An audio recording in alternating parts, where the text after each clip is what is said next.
Welcome to Facerocker podcast number 29, just in time for Halloween. Actually, we missed Halloween. It was last week? Yeah, we just... Crap.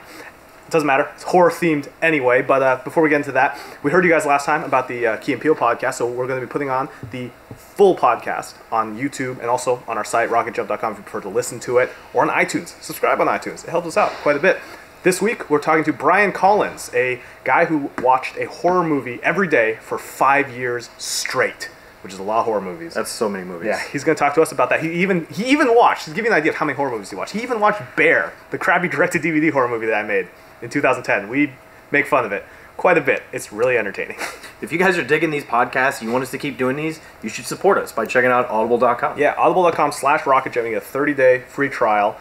It's much easier, I found, to listen to books. Reading can be difficult, especially with my poor vision and how difficult it is to see things. So, I do recommend it. You can get a 30-day free trial. Des, you got a book recommendation for the kiddos back at home? Ender's Game. Big movie out right now from Lionsgate. Listening to the audiobook narrated by a little bit of narrated by Harlan Ellison, actually. Oh, really? A famous science fiction writer. Wait, have you never read Ender's Game? No, I actually haven't. That is shocking. If you haven't read Ender's Game, you really should. I'm or shocked. Listen to it on Audible. Anyway, thanks very much, and enjoy the podcast.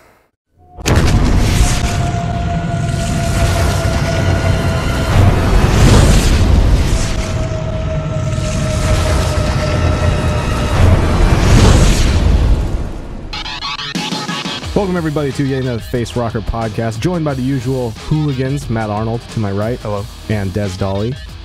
To your ultimate right. To the ultimate right. And we are joined today by Brian Collins. Say hello. Hello. Brian is a film editor, Badass Digest writer. You may have seen him Bloody Disgusting. You probably know him from a pretty rad, I don't know, was it film experiment, I guess? What would you call that? The horror marathon? It was Endurance test? an OCD nightmare? No. A horror movie a day was something that I started just... basically, a quick version is, you rent... This is 2007, so there was no such thing as Netflix Instant. You rented the actual discs. And I noticed one day that the 3 discs I had rented had them for like 4 months. And I was like, I could have bought these movies for less money, So I was just like... And then I'm just thinking about my day. Like, you work 8 hours, you sleep 8 hours. Like, that's 8 hours of the day. You could do something, I'm like, I can watch a movie every day. And that was right when I'd started writing for Bloody. And I was like, there's some movies I had missed along the way. Like, I had never seen Rosemary's Baby at that point. And, a couple others. So I was like, I should start watching more movies, the newer stuff, the older stuff I had missed. I'm like, I could just do this every day. Like, it's easy. And then, like, after a month or so, I was like, I'm going to try writing, write just a few quick thoughts on each movie. That might be fun as, like, a feature for Bloody. But one of the guys at Bloody, there's 2 guys that run it, one of them wasn't interested in it. So I was like, I'll just do it on a blog, I guess. And I figured I'd do it for, like, a year or so. How long did you do it? 365 movies in. Yeah. And then a year went by. I'm like, I'm still having fun. I was still kind of, like, getting better as a writer, I think. I look at the old reviews and I kind of awful. Were you dedicated to writing an article a day? Yeah. Well, sometimes, it day? was definitely watching every day. Sometimes the writing would kind of have to wait like a day or two, It was definitely like the weekends, I was just like I don't want to write. Like, I'll watch my stuff and then I'll write the stuff on Monday. But after a year or so, I still hadn't seen everything like I thought I should see, and I was still enjoying it. And so I just kept on going until I was like, I'll just keep going until 6 years later. Yeah, until 6 years. I'm like, let's do it for like 6 years. Jeez. No, I didn't know when. I really didn't think it would last that long. Films. Yeah, and I still haven't emptied my queue. I still get them, and I'm like, I get them. I'm like, I'm not going to watch this anymore. There's so much crap out there. Yeah. What would you say the ratio of like you finishing a movie and being like, all right, that was worth my time, to just It changed. At first, it was a lot of like, Jesus Christ, like, this is awful. Yeah. But as I started seeing more and more, I was like, some of those early movies really weren't that bad. It was just that, like, because I was a huge horror fan, but I wasn't like digging deep. I was watching the stuff that you guys would watch. Like, like the stuff that hit the theaters, or like the cool foreign indies that I had heard about. It wasn't like, let me go and watch all those Children of the Corn sequels. So it's a whole month right there. Yeah. So after after a while, I kind of look back at I would label movies crap if they were absolute, like if I thought they were the worst of the worst, like no redeeming value whatsoever. And like you'd see that number like trickle like less and less each year, because like by like 2011, I'd be like, yeah, none of those movies that I called crap at the beginning deserve it compared to what I'm finding now. We need a new sub-crap level layer. So it's like, yeah, after a while, you just started getting appreciation for the movies that they're bad, but they're not that bad. Did it really give you like a whole different perspective on? Oh yeah, films? definitely. Just like, especially like the smaller independent stuff, because like you start to get like this like sixth sense for like the guys that they really do want to make a cool horror movie, and they're just inept. And the guys that are like, hey, this made money, Paranormal Activity made money, Halloween made money, let's do that. Like, they did it with nothing, we can do it with nothing. And you can just see that cynicism, like 10 minutes 70s in. Italian method of horror filmmaking. But without that, like, holy shit, what are they thinking? You know, it's just like the most basic and still inept, which is like, you know, at least, I mean, the Paranormal Activity sequels are cynical, but they're not completely inept, you know, they have some skill behind them. So yeah, you just see, especially once Netflix Instant started, there was a lot of stuff because they were just trying to fill that bank up. Netflix, you know, like, it wasn't something. Yeah, it wasn't studios at first. It wasn't like Paramount and Fox and Sony all like filling it up. It was like these little distributors just that were just like anything. Yeah, and how would you select what to watch next? Anything.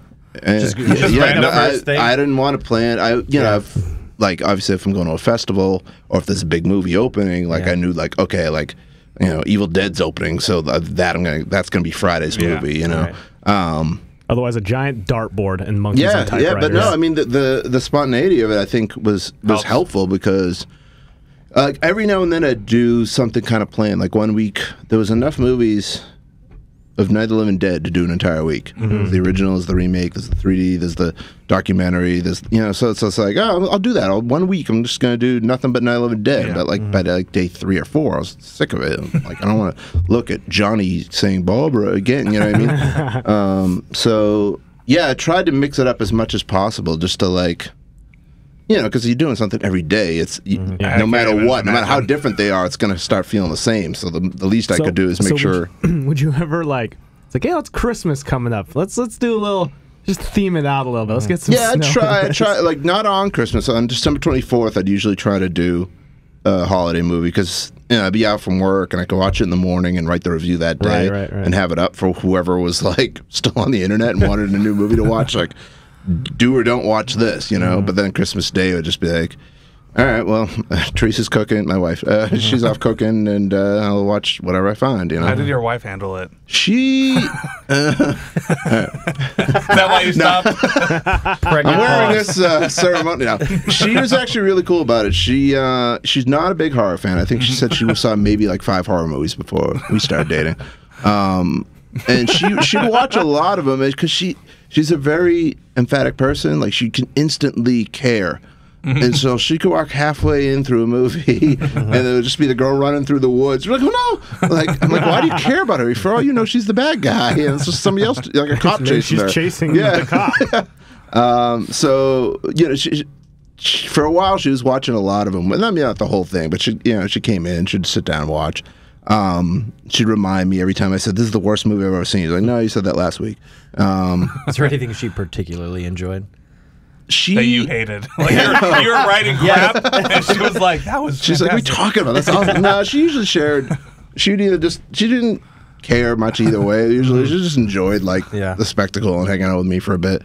But no, she was real great. When I quit, she's like, "What day are you stopping?" I was like, "Well, it's gonna be March 31st because like I counted. I said I was gonna do 2,500 movies, and I said this at 2,100. So I gave myself a year and a month or whatever that was advance notice." She's like, "You sure?" Like, that'll be the day. I'm like, "Yeah." She's like, "Okay." And she's like, "Make sure you keep that night open." And I figured she's like, we're just gonna go out to dinner to celebrate. And she actually like got all of our friends, rented out the Jump Cut Cafe, which is where we do our horror trivia thing every month, and it was like a surprise wake for the site. Like, everybody had like Rest in Peace Horror Movie Day shirts, and they made like a quilt of all these horror shirts.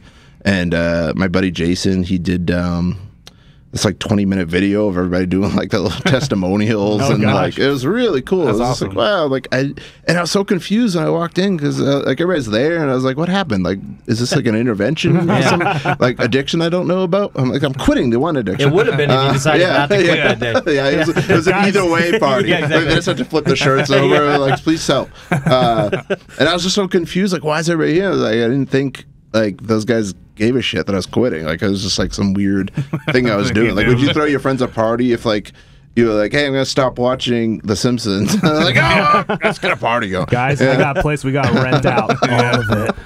Did you happen to stumble across a movie called Bear? Bear? Wait, You saw Bear, Did you see Bear? the one with the couples? Like, Oh, no way. Yeah. He produced that. Oh, nice, dude! The bear wanted the bear wanted them to repent.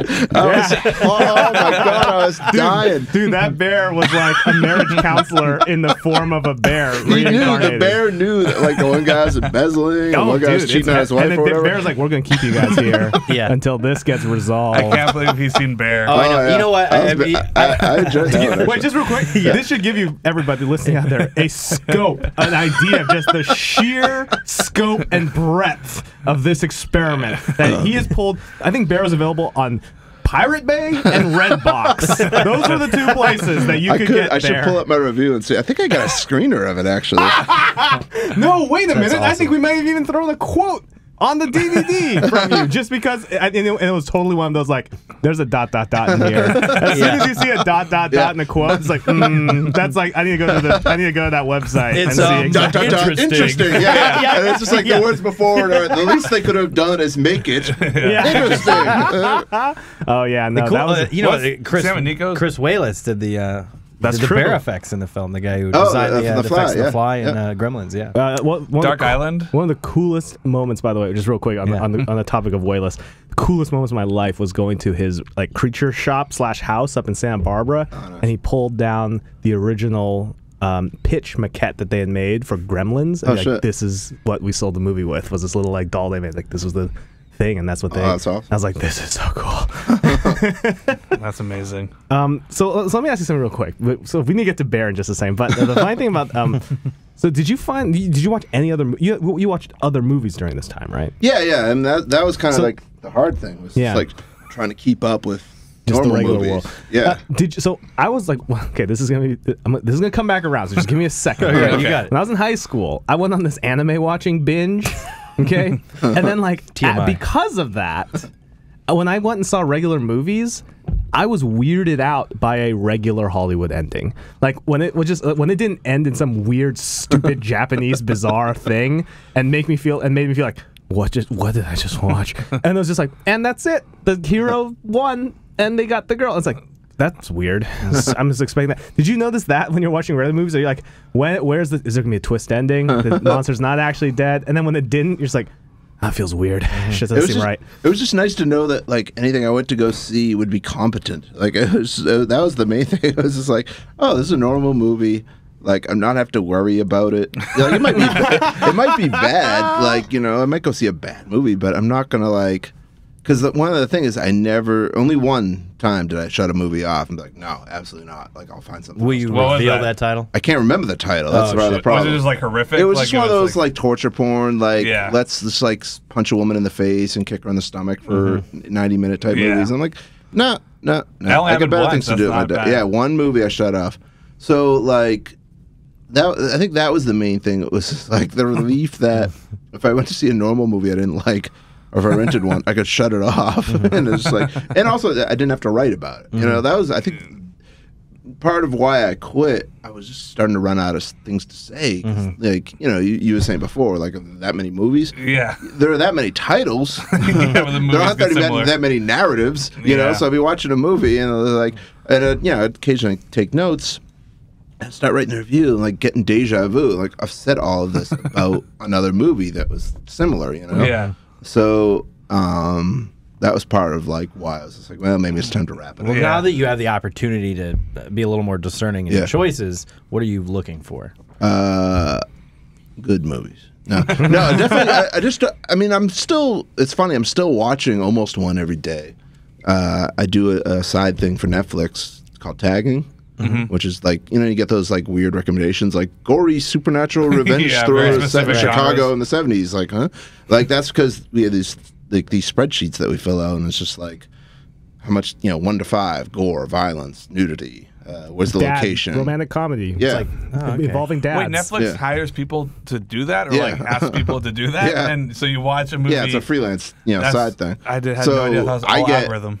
They found me because of the site. And they're like, this guy we watches need it." another This horror guy. guy'll do They're it. like, and that's I got to. They let me do the new Chucky today. And I was like, oh, thank God, a normal like movie I would have watched because a lot of it's Which just one? like The new new one? Curse of Chucky. Curse? Yeah. Like last week it was this awful Jason Mewes movie. Red flag already. But he's like a mute farmer who like Sure. there's a film crew that But of kill his course. goat and he kills them all. Like Oh, I saw you tweeting about that. Yeah. And you're like, sorry, I spoiled the Yeah. movie. oh yeah, because they didn't kill the goat until like an hour into it. Yeah. That was the description. I was just like, I haven't escaped yet. I'm still having to watch this crap. But again, at least I don't have to write it up. Yeah. So that's good. That is. Did you find his review of Bear? I did actually. What And does it it's- say for source? Well, the first thing that you okay. actually kick off with, which actually is like the one selling point, which I think I think you'll find some humor in what. Well, I will tell That's you in a just big a second. review. That's a lot. No, there's like a full. That's more than you thought and I about agree, that movie. and by the way, it is. You've actually spent more time considering this movie than I Anything? have. Go ahead. I'll finish. So what you so you said is, as a vocal opponent of CGI, I was happy to see that Bear used an actual bear for pretty much every shot, and that's true. That was like the big thing. And here's the funny part about it, which people have heard this on the podcast, but the use of the actual bear alone was enough for that movie to make its money back. Like just like straight up Japan was like they saw a poster of a bear on top of an overturned van. They're like, we're buying it. We're like, we're not done with it yet. They're like, we're buying it. That's it. Like they literally, the entire country of Japan literally didn't even need to see the movie. Just off the poster alone There's a was bear. enough. And you are correct in that these are the most unsympathetic characters in movie history. But at that time, at I that probably time. saw worse happen. but it's funny that you one thing that you noted, and this is actually kind of funny because you said you're surprised to learn in the end credits that there's only one bear named Blue because you figured there'd be a few and there'd be some for doing certain things. So story about Blue. Because that bear it was very familiar with the van. It was getting on the van. We left the van with the animal trainers for like a month so that it would just be used to working around it in order for it to get on top of it. Just off of that, Blue booked a McDonald's commercial the year after. A Super Bowl McDonald's commercial. If you remember, there was one was like a bear like terrorizing some people like out in the woods. That's the bear from this movie. And the guy was like, the animal trainer was like, yeah, guess what, guys? I got the only bear in the world that has any car familiarity. And his reel for it is just him on a van. And they're like, all right, boom, hired. And he's like, yeah, man. I love that the bear has its own reel. That bear is making more money than most Hollywood actors ever make. Like, ridiculous. That bear makes more money than human SAG members as a result of the fact Silly. that it has a reel where it stands on the car. And that's like all it took. And it booked like this ridiculous McDonald's commercial for a while. I was like, I wish that's Probably all you hasn't needed worked as- again, though. I wish that's all you needed as an actor was just like Standing on a car? A reel of you standing on a car? I'm really good at caravans. Like I can just stick me in a minivan. and just look how good, look how natural this No, is. I don't do smart cars. I don't do smart Yeah, I don't do cars. smart cars. Sorry, It's gas. things freak me out. Internal combustion or bust, man. Otherwise, I'm your man. So silly. Oh man, That's amazing. We're gonna link to that review, by the way, because it's like absolutely spot on. I'm so glad that I've inflicted that. Well, movie. I mean, okay, yeah. So not the greatest movie, but the fact that the bear like had a motive, it made it interesting. Like I've seen that movie where the bear is just killing him for no reason. Oh, yeah, and yeah. it's a CGI bear on top of it, yeah, and then it's an agent of chaos. Whereas this one yeah, and has it's just morals. like It has a moral center. well, this is entertaining or not. There's nothing to it, and I'm Yeah, gonna yeah. forget everything about it in 5 seconds. Yeah. Like when was that? Does it have the? Did you still have it Oh, up? yeah, What was yeah. the date? I mean, that was like 2010, right? That had been a while ago. Yes, it was. This particular review hit the internet 2010, but your review was March 15th, 2011. 2011. Okay, so yeah, so that was over 2.5 years ago. I quit at the end of March 2013, so 800, 900 horror movies ago, and I could still remember that detail, but I couldn't remember, whatever that date was, 2013. I probably don't remember shit about that movie. You know? Fair enough. Fair enough. Well, we've done something right. Maybe I wouldn't actually go that far. Give me something to latch onto. That's what I'm looking for. Anything good or bad, I can latch onto and remember. Because it could be the best made thing in the world, but if there's nothing. If there's no hook, then I'm just going to forget about it. It doesn't matter. Did you? So obviously, this is going to be a question that would be answered by like 8 seconds of Googling Freddy. But since you're here, I might as well ask it. Did you do both versions of the Funny Games? The one where they did like the shot-for-shot remake? Oh no, I had only seen the original one recently. Oh, okay. Actually, for horror trivia, because there was going to be a home invasion category. Like sometimes they tell you the categories ahead of time. So I was like, I'll finally watch the original Funny Games. So I only wrote up the review of the remake. Okay. I'm not the biggest fan of that one. I don't like the whole like let's rewind the movie thing, and there's some other things about it. I was just like, this kind of leaves me cold. Like for home invasion, I think. I don't like that whole thing where they're like, this is what they want to see, right? Like, I just want to be scared and entertained. Like, you're not doing that. So, just kind of leaves me cold. But it's one of those ones where the remake was a straight-on shot-for-shot, line-for-line, perfect. Like, just he was just unhappy that it wasn't seen in America, really. So he just recast it with American stars. What a weird... It is a weird thing. I mean, there was some, like, what's that movie? Long Weekend. It's an Australian movie, and they remade that pretty much with the same script, but there was still... differences in like and like they added modern touches. Like it wasn't. Funny Games is literally the exact same thing. I feel like that'd be like if you wrote Harry Potter and you're like, no, I want people in America to read this instead of just like copying it and bring it over. I'm going to retype it word for word, and all the but just change all the British words. British use, but like it feels elevators. It's like such an inefficient way of making people watch your movie. I know we saw it anyways. So since you've probably seen more horror movies than at least there's maybe 10 people who have seen as many horror movies as you have. You mentioned before that you do writing, but like after seeing all these horror movies, have you thought like, okay, I could go make a horror movie, or are you now like, there's nothing left to be done? I'll never do. I don't know if I could make my own. I could definitely read your script and tell you what not to put in it.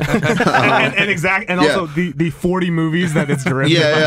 Because like any idea you think you might be having for the like, is this movie Bear? I don't have the patience. I've tried writing like scripts, and I just like I'm on page 10. I'm like, and then they all die. Like I just don't have the patience. That might be a good horror movie. Just get to the good stuff. Straight to the good stuff. Actually, getting inspired by American Horror Story because I recently this weekend I watched the whole season 2. I'm almost. I have one more episode left. And the kitchen sink approach, I'm like, you can get away with this. Because, like, this is what I'd be writing. Because it seems like they get bored, like, every 10 minutes. And then it's like, and then also there's an alien. Yeah, okay. I need to go back and watch that. That is very much, I think they were even saying, like, the actors get the scripts. Like, they're literally writing them, like, the second before Ryan Murphy gets them, and then he just, like, changes the whole thing.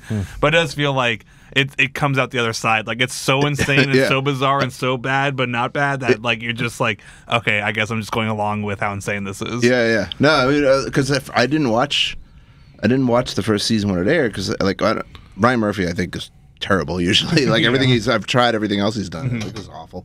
I keep whacking this thing under. That's all right. And so when that was announced, I'm like, no, like if anything, this will make me more mad because it's screwing my, that's my shit. It's horror. So I skipped it, but then I did this thing for the Chiller channel. It was like a talking head, like I love the '80s type thing, but they do different horror categories. So like they did like a slasher one, they did like creepy kids, and then they did this one called Horrifying Hookups, which was barely even horror. It was like stuff like Fatal Attraction, Sleeping with the Enemy. But they did like the whole Kate Mara angle storyline from the first season of American Horror Story. And I was like, I haven't seen that yet. And they're like, well, just watch the pilot. You'll be all right. Yeah. I'm like, all right. And I watched the pilot. I'm like, it's actually kind of cool. I'm like, I'll watch one more. That way I have a little more. Dude, I watched the entire first season like in 2 days. Excuse me. And but then at that point, season 2 is already like halfway over. Yeah. So I just got season 2 now and watched it. And ready for season 3 is premieres tomorrow, I think. Yeah, it's like this week. Wednesday, yeah. So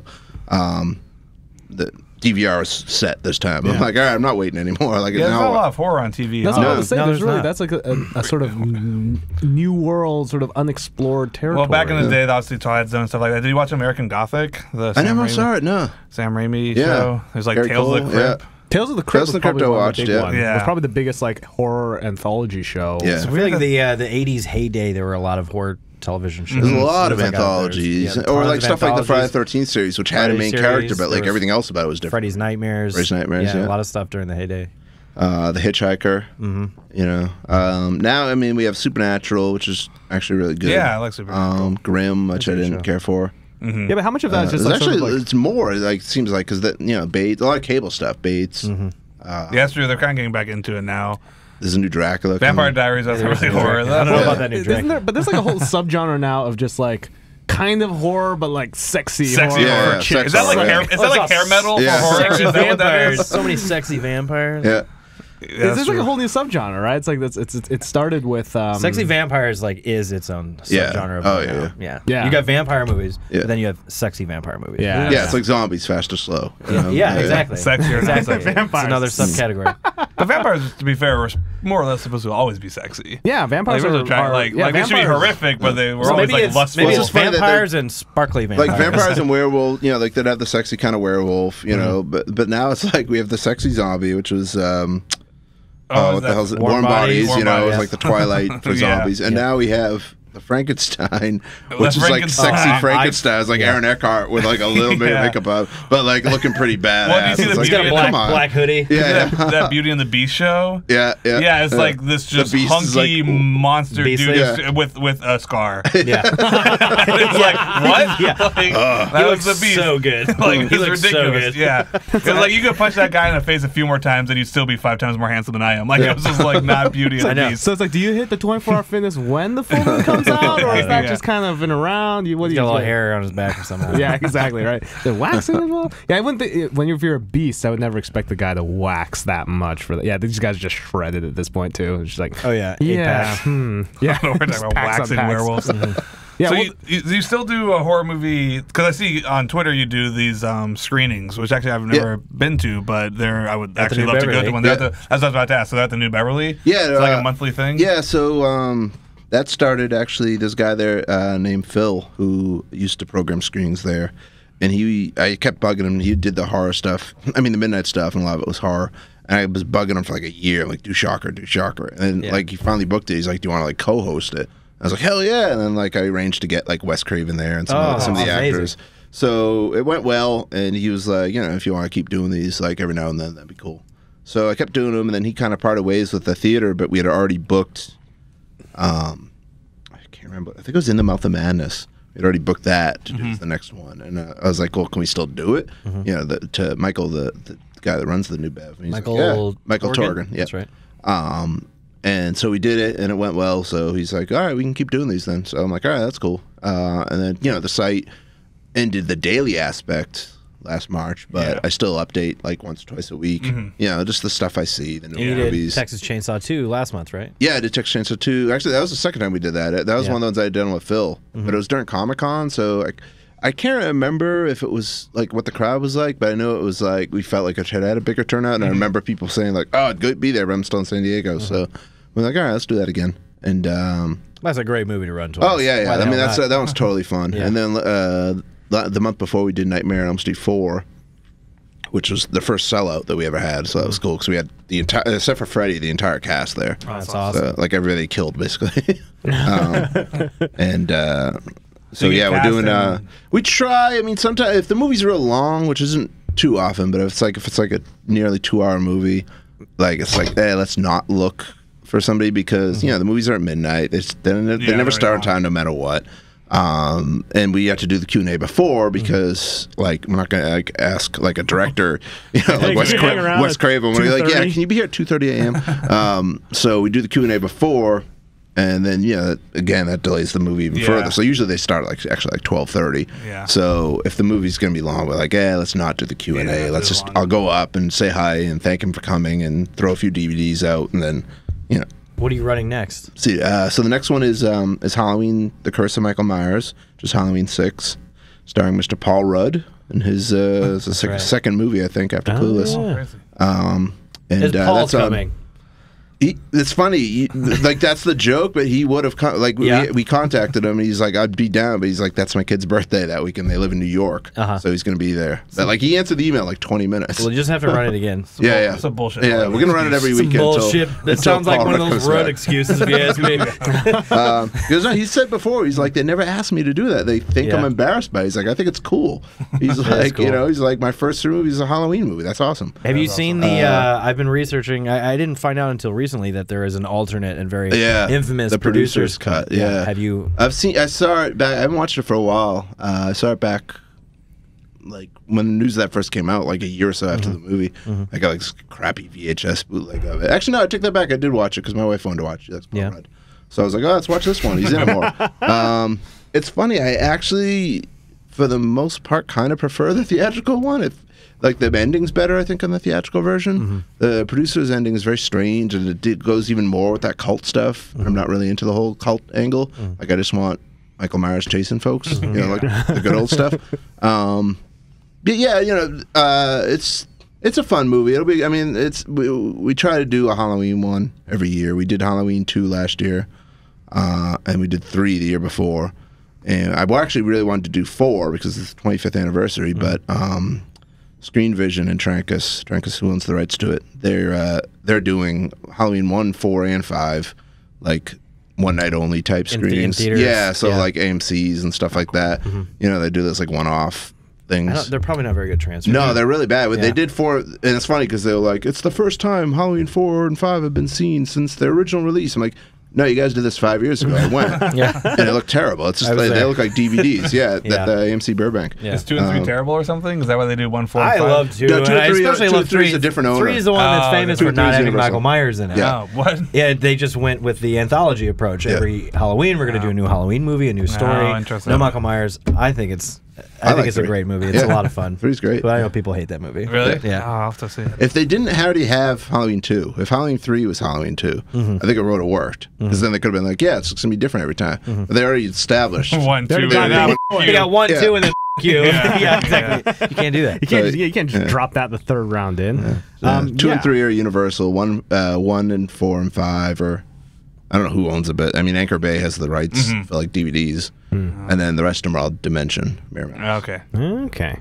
All right. Well, hold on for 1 second here. We're going to take a quick break. Break time. We're going to be right back into this horror movie discussion in a very sort of spooky themed Halloween version of our podcast. Don't go anywhere. We'll be right back.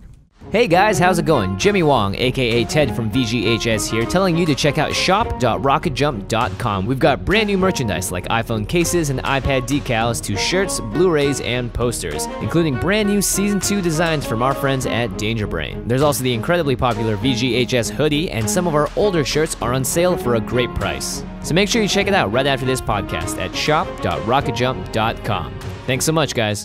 Welcome back, and for those of you watching the video stream, you may notice that we've gone, no expense has been spared here for the Halloween decor and decorations. I noticed there's a tag still on one of these skeletons, Des. Could you explain what exactly the thought is? Well, we're returning those to Target tomorrow afternoon. The infamous free Target rental. So we have 2 small gourd-esque size pumpkins. They're pretty weak pumpkins. It's like a squash. I don't think that's... Were those the biggest pumpkins you could find? At the smallest. What did you go for? I didn't purchase those. I gave instructions to our podcast producer. I said, come back with a skeleton and 2 pumpkins. And we got 2 skeletons. So we got 2 skeletons and 2 pumpkins. And you may spend no more than $5 total. Yeah. So we were just at yesterday in the theme of Halloween and spookiness. We were just at the Universal Horror Nights. Halloween Horror Nights. Halloween Horror Nights. And first of all, I think secretly everybody in the world, kind of in the back of their head, wishes that they get asked to like consult on creating a haunted house. Like that's like everyone's dream. I know that at least it's mine. Like everyone, no.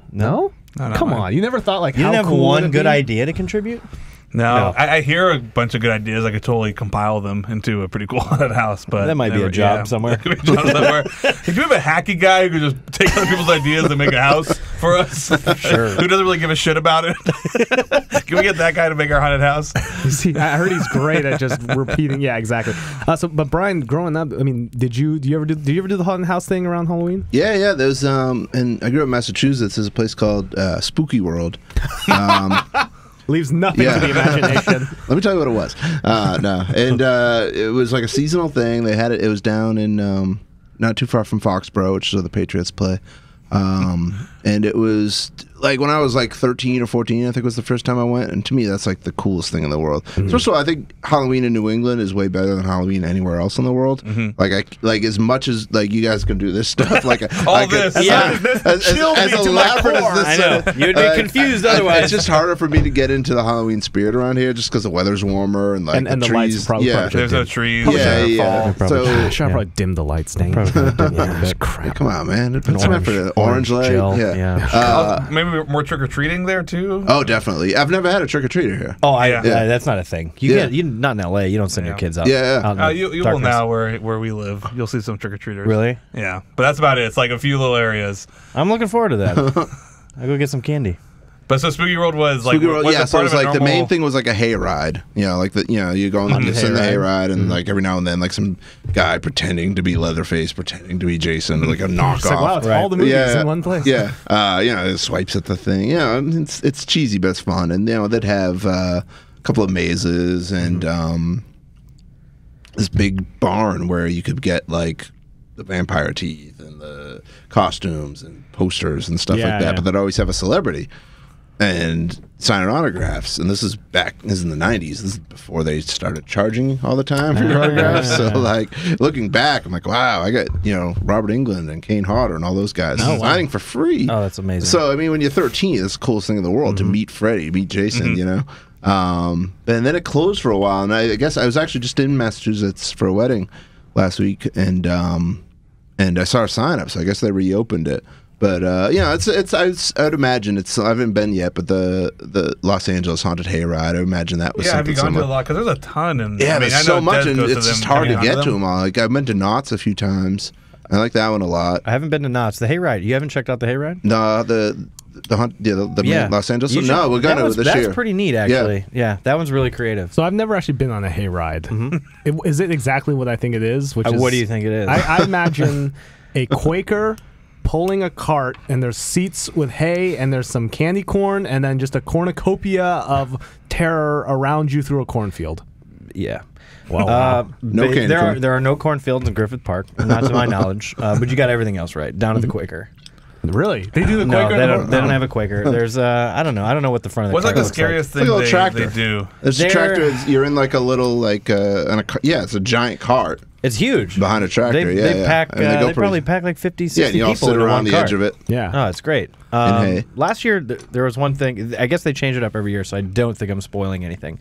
But the cart pulled up alongside a like a church, and there was this like demonic seance. And where we were parked, we could see that there were about 60 hooded figures, and we could only see their backs as they're looking up at like this high demon priestess who was actually about 3-4 stories tall, just like conducting this horror symphony. She was regular size, but It was like this in the really air, interesting animatronic type. Oh, no. Oh, you mean like it was a thing. giant It was a three-story- giant thing, yeah. Oh. Giant arms, like Like a Wicker Man? yeah, sort of like a witch demon wicker man. See, I thought you misspoke. I was like, Des clearly misspoke here. A 3-story tall animatronic thing is a woman is out of the No, question. they go all out. They have all sorts of really neat animatronics and So stuff there's like a that. giant animatronic. There's a female. giant demon thing, like 3 stories tall, like talking to all these cloaked figures with glowing red eyes, but again, we can only see their backs.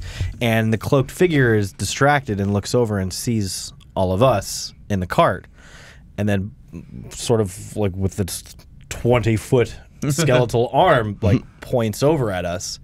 And Like, hey, those and guys didn't pay. all of the people slowly turned and looked at us at the same time, and they all had mutilated faces and stuff. Little things like that. It's kind of eerie, it's very like little like Yeah. nightmare scenarios.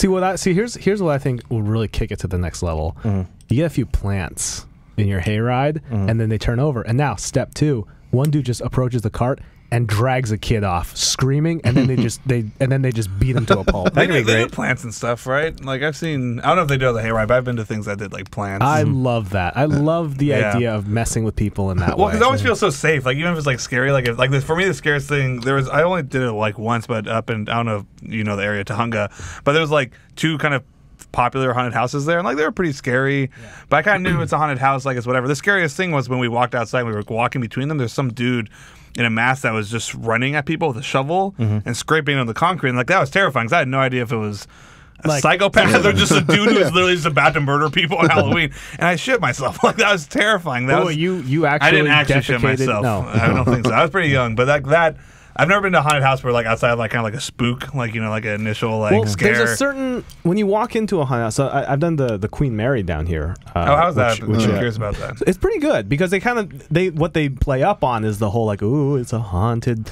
That place is scary in San anyway. Pedro Harbor that you can maybe stay at, and there's a restaurant that's operating, but it's also haunted supposedly, according to the Wikipedia. So they kind of play off of that side of it, and it's pretty big. They got all kinds of like areas and stuff. It's pretty fun. But what was kind of cool about that one is there was one maze that took you into the bowels of the ship, and they did something really clever. And I assume they do it every year because it's too clever not to do every year in some form. But you're walking along a gangplank, like sort of looking, and then you're looking into like the storage areas of the ship. And they've set up things like, ooh, cool shadows and maybe, ooh, crazy, creepy things. But they set up this one area and you're like, oh, that's really cool. What's down there? But what you haven't noticed is that as you're walking, you've actually walked onto a secondary platform that drops like 3 inches. It's just enough to make you feel like, oh my gosh, this thing's going down. Like and they time it so a lot of people are on, and they have enough that you're not really looking at, and then just all of a sudden it's like, you're just like, ah! I almost just died. Well, you talking about that one thing where like this would scare me. Where you're crawling through so, a really dark tunnel So Kevin over Klauber, like glass. A friend of ours actually. So in San Diego, they do one in the park or whatever the sort of area there is. Petco? Yeah. And I think they stopped doing this, but they had the best scare I think I've ever heard, which is there's one section of it where you had to get on your hands and knees and crawl through a tunnel, and it's like pitch black after a certain point. But what you don't realize is that as you've crawled through, you've transitioned off of regular surface to a clear surface underneath you. And underneath you, they got a guy with a crazy mask and night vision goggles on his back, like one of those carts when they change the oil in your car, like he's sliding along with you. And halfway through, they hit it with a light. So then all of a sudden you are now face 6 to face. inches away, face to face, with a dude screaming and pounding and at you. Move. And you can't move, and you're confined, and you're the only one there. It's like, yes.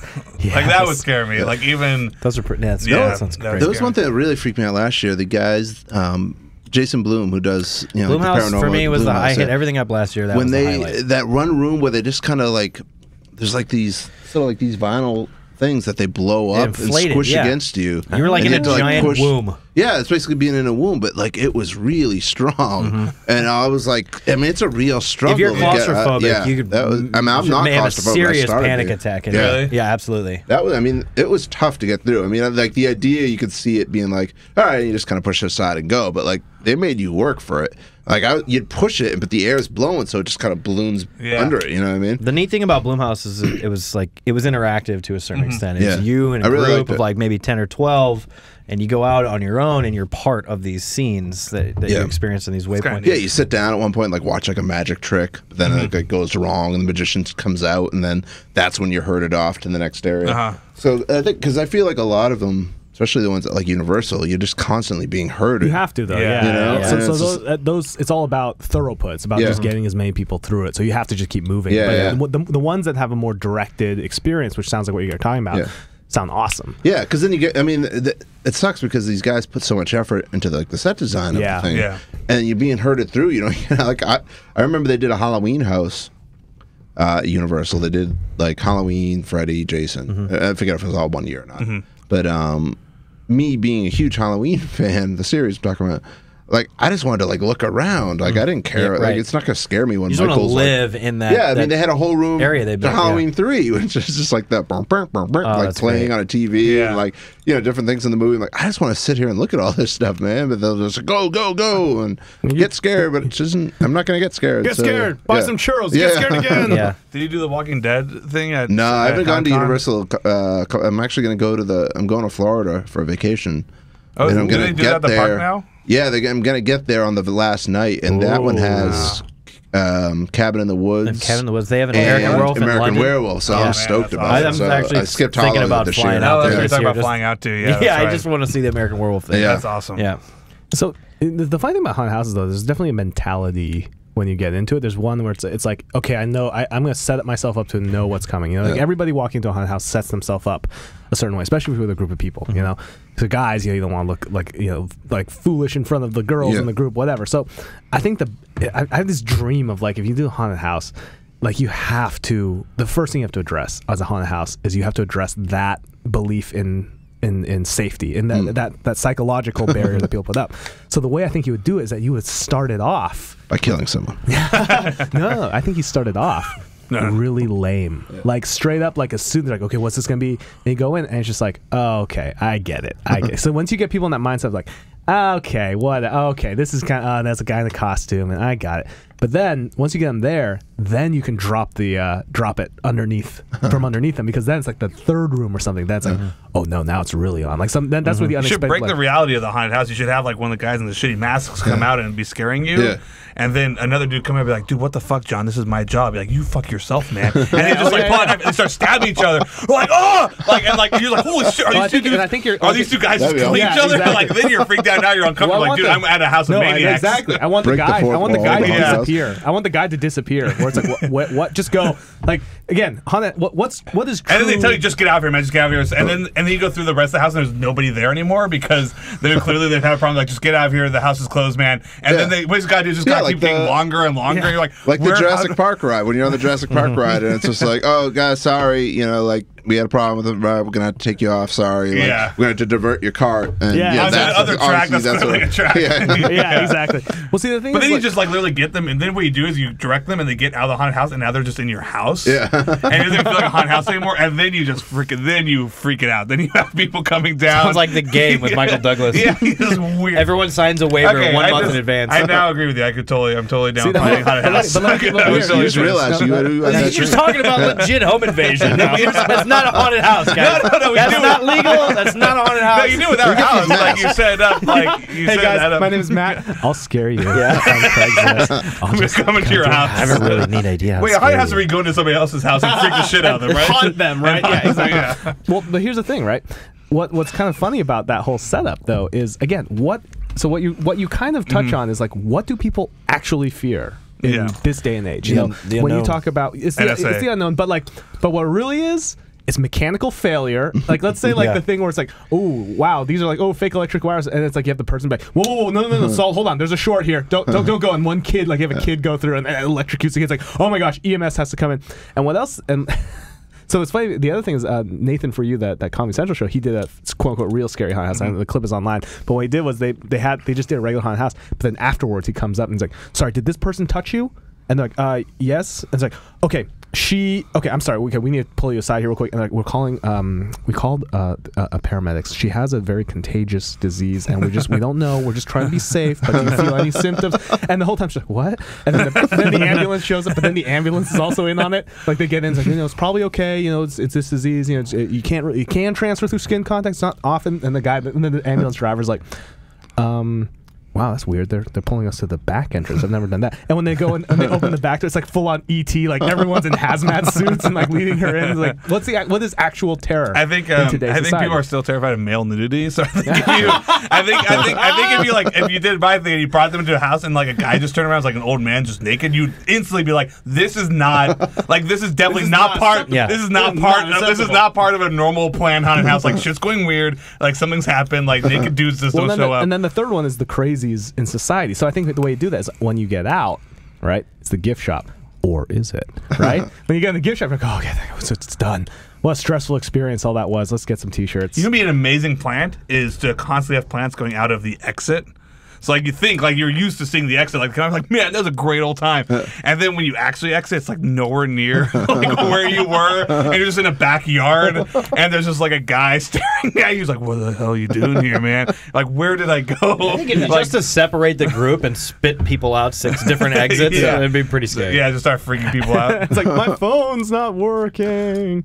Yeah, that's the scariest part. Yeah, when you're trying to find your friends and your phone's not working. True terror. Anyway, we had fun at university. Universal. It wasn't exactly that experience that Matt just pitched. The Matt Arnold Craigslist haunted house experience for only $12.99. I'll come to your house and scare you. That's why I like Knott's, because Knott's, like the regular park is still open, so you can go like on a roller coaster in between, go on the first, whatever else they got. You can cool off. Universal doesn't really have being like, oh, let's go look at the car from Fast and Furious for a few minutes. They keep like the Mummy Ride and Transformers and stuff open too. Mummy Ride is actually one of the better indoor roller coasters on the old West Coast. I suppose. What? What other indoor roller coaster? I'm a fan of like the old style, like wooden roller coaster, like the one at Knott's or the big one at where you think you might die. I want to feel like this is coming like to, they haven't repaired it for. Well, this is coming into my super secret dream idea of Scary Park. You guys heard about Scary Park? I have once or twice. The one in Jersey? No. So Scary Park is my idea if I have trillions of dollars and don't care about being sued. It's a theme park predicated on, it's a scary theme park predicated on people's actual fears at theme parks, which is mechanical failure.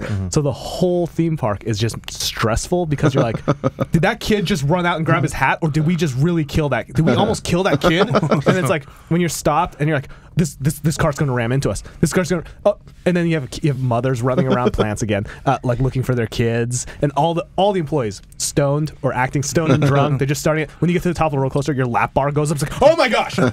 There's a fictional horror themed amusement park in the House on Haunted Hill remake. Yeah, I don't know if you remember this, but one of the rides there, as the coaster goes over the loop, the track fractures. And they just have, I guess, a stable full of cars that they just shoot off into the parking lot full of dummies just to freak people out, and then they realign the track. I don't know. That's awesome. It sounds terrifying. I've always thought my way theoretically. No, It's okay.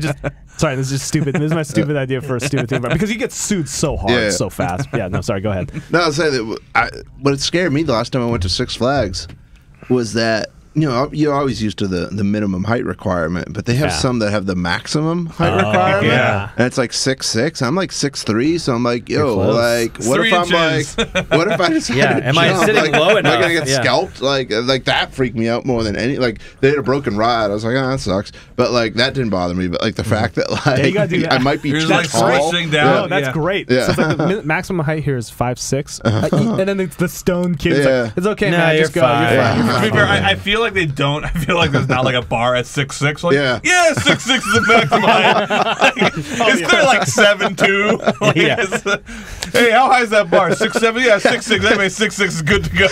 Like, There's no leeway at all. There's no clearance whatsoever. I think you're okay. But no, I have the same on Space Mountain, which is like not a scary ride, but I feel like that way the whole time, because I'm not so as you, but I'm still like 6'2", so like anytime I'm like, it freaks me out when I see that, when I feel it, because I'm like, that'd be just an awful way to die. Well, hold on. Space Mountain is actually horrifying, because most of Disneyland and Disney World's deaths come from Space Mountain. No, I thought it was Thunder. No, I feel like that's incorrect. I thought there weren't any. Yes, but hold on. Let me specifically. Actually, the Alice in Wonderland teacups is before actually they made the some deadly. changes to it, there was a string of deaths and injuries from people dropping like cameras and stuff from higher levels, and then having it ram into people on the cart. Like they were just straight up like, boom, you came in, the dude behind you is dead. He got concussed by a camera, and he's straight dead. And it happened a couple times in Disneyland.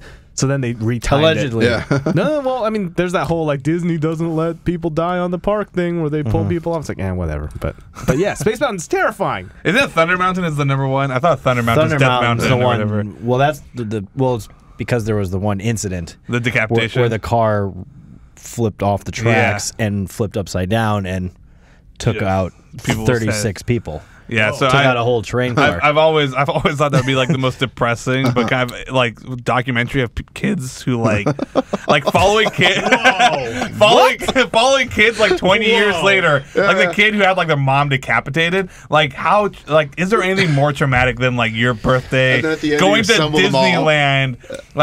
Disneyland, you just got Mickey's autograph, and your mom gets it. Like, it's awful. Choo-choo trains. But like I've always been curious, like, are any of those kids normal, or do you just never recover from that? Probably not. Probably not. And Disney won't refund you. Matt's not normal either. Matt's clearly not normal. And what? at least a lifetime pass. Like, come on, at least some froyo. Please come back. We'd like to offer you a few Bring your dollars family. in Mickey bucks. We're really sorry. And you know what's awful is like the moment that happens, just the massive bureaucratic mechanism that like starts rolling into where it's like, all right, somebody just died. Let's do this. Like PR go this way, like newspapers go this way. Like, all right, we're talking to the parents and the grandparents. Matt's revealing a heavy, deep, cynical side that we haven't seen before yet. By the way, I always have You know, the side. scariest thing I saw at Halloween Horror Nights last night was them wheeling a man out on a stretcher. Eyes wide open, mouth agape, tongue hanging out. What? He looked dead. Oh my god! He looked dead. When was this? He had Yesterday? a whole team of paramedics with him. People were running. They're flying this guy out of the park. That was the scariest. When thing was I saw. this? It was last night. What? Yeah. a dude died. Did you Google it? He looked dead. Probably drunk. I've heard, by the way, I've seen drunk people. He I've didn't heard, look by the way, drunk. as a from haunted house like operators and stuff, the worst people are drunk people because it's like they'll hit back and it's like, come on, dude, like we're not. It's like there's just tons of instances of people just getting clocked working as like, I was a scare character, I was a scare character. I'm and gonna this look it up. I'm sorry drunk this guy dude just died. punched me in the tooth, man. I had to go get surgery. It's like, great, that was a good way to make $12 an hour getting punched.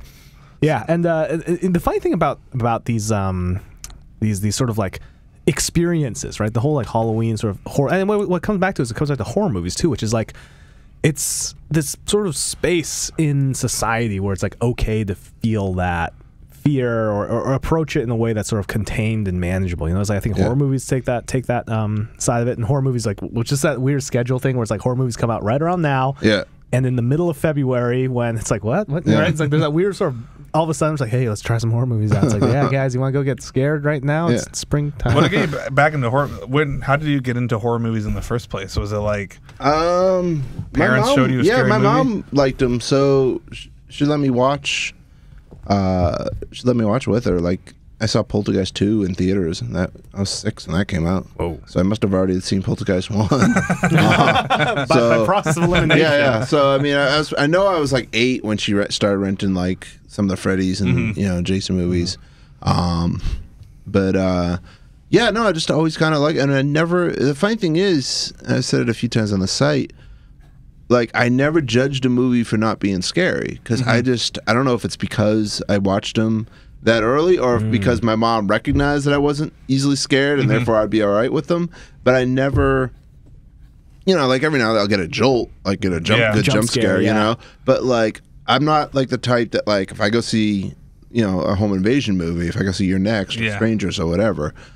Like I'm not coming home and being like, oh shit, I'm kind of afraid about my house right now. Yeah, I'm just like, yeah, that was good. Like, what's like the scary? What's like a scary movie to you? Like legitimately. Like, the first time I saw Paranormal Activity, I got real like again like really good jumps. Yeah. But that was like 2 years before it came out. It was at Screamfest. Is before I picked up. It was like the first time it showed anywhere. Yeah. And I was just like, wow, this really works. Yeah. I can't think. I remember when I was little. I was actually. It's funny because I went up to Maine 2 weeks ago last weekend for a wedding, and I was in Massachusetts earlier. We live in Massachusetts. The wedding was in Maine. For anybody that thinks that's like a continuity error. Whoa! What did you say? Hey, wait a second. A lot of holes in this story. 4,000 kids just took their hands off their keyboards and crossed them. Now, like, what have you for us now? Up in Maine, it was this like family campground that we used to go to in the summer on the weekends, and I was right. I remember I think I was like 9 or 10, and I'd already seen the movie, but for whatever reason, I wanted to watch Friday the 13th Part 4, the final chapter, which is the best Friday the 13th, by the way. That's one with Crispin Glover doing his dance. And I remember I got as far as the dude Teddy, the guy that gets stabbed through the screen, and I got as far as that, and I just could not watch anymore. I'm like, I'm terrified because I slept outside in a tent, so I couldn't fit inside the camper's like bunk bed anymore. I was too big. I was 6'1" or 6'2" by the time I was like 12. Jeez. So I was already like 5'10", 5'11". I just couldn't fit basically, and I had a tent outside, and I had to go out, and the tent is like right on the woods. And I was just like, but it's funny because I was now it's like 20, 25 years later, whatever. And they still have that same spot at the campground, and I was watching the Crystal Lake Memories documentary, and like now it's like I've come full circle. 'Cause I got special, not in this one. I got special thanked on the Never Sleep Again one. It was just like, when I was this age, I'm scared myself watching the movie. Yeah. Now I'm like, I know these guys, and I'm watching the documentary about how all these movies are made. Yeah. It was a fun little moment. But yeah, that I remember that was one of the few times that I can remember at least. Yeah. Like getting so scared by a movie that I had to shut it off. Well, your environment has a lot to do. I have a friend of mine, you may have met who like will only watch horror movies on his laptop in scary environments, like by himself. Like I was like, oh yeah, I hadn't seen The Exorcist, so I drove out into Redwoods National Park at like 4 a.m. and watched it. Who's that? That's my friend Alex, and he was like, and when he did that too, it was like with his girlfriend, and he was like, yeah, we're not together anymore. Because it was just like you just park and you just park it towards like a grove of trees, and you turn off all your lights, and then you just watch the movie. Well, this guy's It's hardcore. way scarier. We're like, yeah, I bet you it would be. That'd be scary without a movie. Yeah. That's kind of how I am too, though. It's like I'm always chasing that thrill. I'm looking for those. Yeah, scares. well, 'Cause I mean, I'd when I love was a to kid, be like man, terrified. You're Like, basically the Bodhi of horror movies, Like- just kind of chasing that wave, man. Big wave. I mean, I've seen a lot of horror movies, not nearly as many as you, but I've seen a lot, and I started watching them when I was really young, and it's it takes a lot to scare me nowadays. It doesn't happen often, but that's what I'm always looking for. well, I use my wife scared as a as- gauge. It, 'Cause as a kid, scared She- the It shit was out of scary as a kid, yeah. she gets scared a lot, Oh, like yeah. typical, like the Grudge, that thing that they Yeah. that little like thing that they do. They that scares the shit out of her. So like I'll do that every now and then. Like if we're walking home later, so I'll just go, and they stop. But like that's how it gauge like if a movie was really working. If it was, I mean, some movies aren't. They're horror movies, but they're not really like the Saw movies. I say they're cool, they're fun horror movies, but Yeah. they're not. I don't think you're supposed to really get scared by them. But Sure, some it's something- like something those, visceral, like those J something- horror yeah. ones, like The Ring, The Grudge, and Yeah. all the ripoffs of them. Like obviously that's what they Ju-on, want. I shut Ju-on off. Tale I shut that movie down. Tale of Two Sisters freaked me out. At That's one freaked point. just as too. good. Yeah. Yeah. Yeah. Shutter. So that's how I'd tell. Like, all right, this one works because she's getting scared. This one doesn't because she's just like, eh. She's your barometer pretty much for that. basically, Yeah. But yeah, I never like. Again, I'm not sure if I was just desensitized because I started watching them early. But I never like. I actually wrote an article on Badass, like the 5 movies that actually scared me, and they're all kind of goofy ones. One's not even really a horror movie, but like those were like One was inconvenient truth. Yeah. Terrifying to my core. So like, that's the thing. It's like I could pick literally 5 movies, one not even really horror, that like I can remember like actually scare me the way that freaked like some people do, no matter what horror movie. Yeah. You know? Well, I think we're wrapping up to the end of our time here. So a couple things. You have a screening coming up here in Los Angeles. Yep, correct. So on October 26th, and it's a midnight, so we say someone no one gets confused by the date. We say it's at 11:59 p.m. Yep. So 11:59 p.m. on Saturday, October 26th, at the New Beverly Cinema in Los Angeles. are you screening? Halloween, The Curse of Michael Myers on 35 millimeter. Everything that we do is 35 millimeter. And You can get tickets on Brown Paper Tickets. brown paper tickets. Yep. Not totally necessary. We don't sell out that Even on often. Halloween, even for Halloween. It's I don't know. It's a Saturday before Halloween, so I'm guessing that like a lot of Are parties you will be going, going Des? on and stuff. I already I'm bought putting you my on the ticket. spot. Yeah. You already bought my ticket? Oh, that was you. I love Halloween 6. There you I'm go. a big Halloween fan. That's my favorite slasher franchise. That was the first one I got to see in theaters, and I got carded. That's the only time I ever Really? got carded. And my mom, this is before cell phones, so my mom she'd already dropped me off. I had to wait for her to get home and call her. Oh, heavy. And like, can you come back to the theater and like tell them like, yeah, I can go see the freaking Halloween, The Curse of Michael Myers. Yeah. And by the way, that you had gotten there so early to the movie that you Yeah, should no, be able to because do I was that. like, it's gonna sell out, and it was like half full. It'll be like that again. Don't get there too early, There you go. and I won't card you. All right. Well, that's, What I am gonna do is I'm gonna stand by the door. And if you've seen Halloween 6, I'm gonna draw thorns, a thorn symbol on thorn everybody's symbol? wrist Yeah. if they want it. Nice. Oh, So that's cool.